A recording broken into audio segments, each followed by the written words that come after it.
Hi, I'm Emma Kemp, design team member for Rodgers Crafts, and in today's video we're going to be exploring an amazing new addition to the Rodgers Crafts collection, Enchanted Sprinkles. Enchanted Sprinkles are powders that are jam-packed full of mica, giving a beautiful shimmer, and they've also got lots of pigment, so they give you an intense burst of colour, and a small amount can go a long way. There are 12 colours in the collection, and if you haven't seen it already, you can check out my introduction video in which I swatch each of the 12 colours, applying them to wet and dry card. Enchanted Sprinkles are also a really versatile product, and in this video you'll see me trying out lots of different techniques, which I'm hoping will encourage and inspire you to try them with your own projects. At the end of the video, we'll be sure to take a closer look at all of the finished swatches. So without further ado, let's have a play and look at some of these techniques. To begin, I'm using one of Jamie's larger blending mats and a piece of his Polar White Elite card. I'm starting with colour Tidal Teal and sprinkling it onto the dry cardstock first, followed by a spritz of water. You can see this gives quite a concentrated pattern with a beautiful burst of colours. Next, I'm spritzing the card first and then sprinkling the powder over the top, and you can see this gives a different effect. Now, if I left this still on the table to dry, it would have dried with the exact effect you can see. However, because I've lifted it, the colours have started to move and mix with one another. There's no right or wrong way. It's just about the look you want to achieve for your specific project. Next, I'm coming in with Jamie's Raven Black card and Coral Pink Sprinkles, which have a gorgeous gold undertone. I'm spritzing those and then adding Orchid Sprinkles, which is a lovely magenta shade. And as you can see, the sprinkles show up beautifully on dark card. For the wet application, I'm coming in with Spring Green, and I found this technique on black gave a less vivid result than the dry application. I then come in with a wet brush and spread out the pigment just to see what sort of effect that gives. And I'll show you how that turns out when I bring in the final pieces at the end. For the next technique, I'm coming in with a previously dried piece and showing how you can easily reactivate the powders by just spritzing with water. You can also spread the powders with a brush for a different effect and layer colours over the top of one another, as I'm doing here with the Sunshine Yellow, which blends beautifully with the Tidal Teal Sprinkles, creating a lovely new green shade. Remember, these powders are very pigmented, so a small sprinkling can be enough to achieve stunning bold colours. Another technique is using the sprinkles through stencils. Here I'm coming in with a new diagonal swish stencil from the Stencil Vault 2 collection and applying sprinkles in shades Christmas Green and Stormy Skies through the stencil to a dry piece of Jamie's Polar White Elite card. I'm then spritzing with water and then coming in with Sunshine Yellow sprinkles over the top and spritzing again. You can stretch this technique further by applying a piece of cardstock over the top, pressing it down and lifting this to achieve an extra print. Lifting the stencil, you can see that I've achieved quite a loose, grungy look, and if it's a neater look you're looking for, then you can always temporarily adhere the stencil first. For the next technique, I'm taking our clear texture paste and I'm spreading this over our new faded octagon stencil. Then I'm coming in with our sprinkles in Stormy Skies and Decadent Purple, sprinkling these over the top of the clear texture paste and spritzing with water. Before lifting the stencil, I'm trying another technique. I'm popping some paste onto one of Jamie's smaller blending mats, adding the smallest amount of sprinkles in colour Orchid and mixing these together with my palette knife. I then spread this over the stencil, and when I pull this back you will see the beautiful effect that we've achieved. This technique went so well that I thought I'd try the same with our Gemstones glitter texture paste. I'm using Diamond White and mixing in a tiny bit of Coral Pink Sprinkles. Then I'm spreading this over our new squared track stencil. Jamie's thicker stencils give a beautiful dimensional effect, and just look at that, we've created our own custom coloured glitter paste. I'm now going to try some smooshing with the sprinkles. I'm adding a small amount of Decadent Purple, Christmas Red and Golden Yellow to our small blending mats. Again, you only need a small amount. I'm adding water using a dropper to essentially create a kind of watercolour paint, and then I'm bringing in a piece of scrap acetate, picking up the colours and applying them to the card.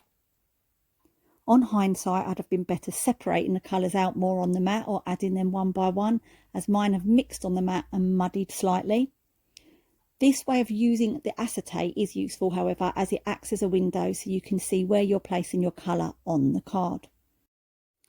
Once this layer is dry, I come in with Stormy Skies, Decadent Purple and Orchid, but this time I'm going to smoosh the cardstock into the mat to pick up the pigment directly, tapping some of the colour off and then bringing in the acetate again to pick the colours up from the cardstock and move them around.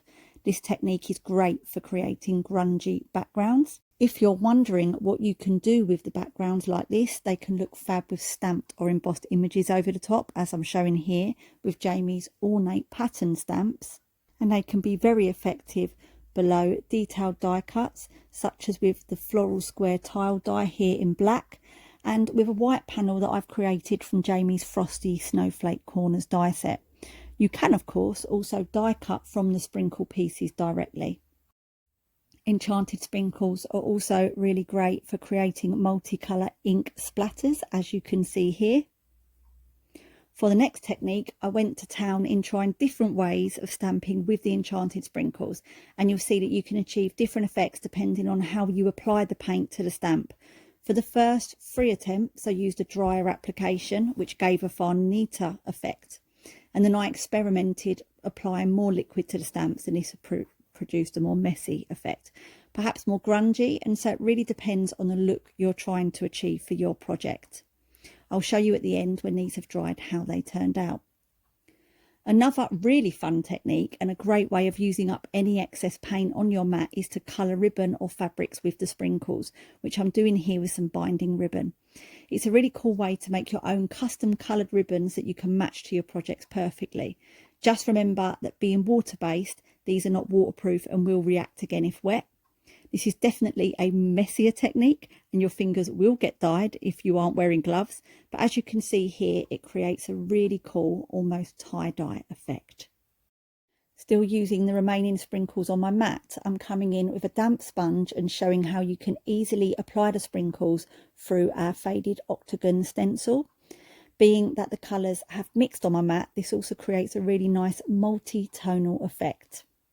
First, I've tried a slightly drier application, followed by a slightly wetter or looser application to show you some different effects that you can achieve. I've actually lost count now of the amount of techniques we've just been able to achieve with the one application of powders on my mat, but hopefully this shows you how far a small amount of sprinkles can go. The next technique is probably one of my favourites, and that's using the sprinkles as watercolours. I start by applying colours Orchid, Tidal Teal and Spring Green to my mat. I'm using a watercolour brush, which on hindsight was probably slightly too large as it picked up too much water, but I'm not really making any effort here to put these colours down neatly. This beautiful stamped image is from the Anemone stamp set from Jamie's Floral Wonder collection, and again I'm just using Jamie's Polar White Elite cardstock here, which is not a watercolour card, but as you've seen throughout the video, it has taken wet mediums really well. You can see here from the butterfly and the pink flower that you can easily mix 2 colours together as well, and they blend beautifully, and this shows how easily you can create new colours by mixing the sprinkles, giving you endless possibilities. I also try this technique with an aqua brush, which works very well, and I will be bringing you a separate video soon in which I'll swatch these as watercolours and will show another fun way to achieve beautiful backgrounds. Before cleaning my mat, I'm just trying another quick ink smoosh, but this time I'm blending the colours on my mat before applying the card, and you can see you just get a slightly different look and it's definitely less muddy. For the penultimate technique, we're going to create our own mister sprays using the Enchanted Sprinkles. Using one of Jamie's mini mister bottles, I'm adding a sprinkle of Stormy Skies to a small amount of water, along with a tiny bit of Christmas red, with the intention of creating a purpley blue. I'm giving it a shake and then spraying the mixture over our new diagonal swish stencil. As you can see, the colour is still quite blue, so I'm coming back with a little more red, and this has created a slightly more purpley blue, which I'm then showing you sprayed directly onto card. For my final technique, the idea for which I actually pinched from one of Jamie's previous Creative Expressions videos, I'm starting by taking Jamie's clear drying glue and spreading this onto a piece of acetate, using an old damp paintbrush. The glue must dry clear for this technique to work. Once I have a thin even coat, I'm coming in with a dusting of cherry pop sprinkles followed by a sprinkling of sunshine yellow, and I'm giving these a good mist. I want to layer colours without them mixing and turning muddy, so I allowed this layer to dry off camera before bringing it back in and applying another thin layer of clear drying glue, and then add a sprinkling of Christmas green and stormy skies and add another light mist of water. If you don't want the colours to mix into one another as they do here, I'd say don't move the piece around until it's dry, but there's no right or wrong here, and it really does depend on the look you're trying to achieve. So that wraps up all of the techniques that I could think of for this video. Let's take a closer look at the now dried swatches. So to begin, we had our sprinkled swatch. Just look at that gorgeous shimmer. I can imagine that this would look beautiful for ice or water themed projects. Then we had our smooshed swatch, which would be fab for grungy backgrounds. Next, we sprinkled and brushed onto black. How gorgeous would this be for night sky or galaxy effects? This was our brushed and blended background on which we splattered and stamped in different ways. And the looser, messier stamping actually quite resembles jellyfish, I think. Then we have our stencil lift print that we lifted from applying our sprinkles over the diagonal swish stencil. We seem to be quite sea-themed this evening, as this reminds me of fish scales, as does the back, which is where we sprayed our custom-made misters over the same stencil. This one was our looser print taken from under the stencil, and again you can see that beautiful shimmer we've captured. And on the back again, this is where we sprayed our own custom-made colour mister spray. Next, this is where we pounced the watered down sprinkles through the faded octagon stencil with a slightly drier and then wetter or looser application. And this beauty was where we mixed the coral pink sprinkles with our Gemstones glitter paste, which we applied over our new squared tracks stencil. I love this effect. This one was just a quick smoosh we did using what we had left on our mat. This one might actually be my favourite, and was just the sprinkles over the top of the clear texture paste. Look at that effect. I can imagine this would look stunning on any colour card. And this one is the clear paste mixed with the sprinkles.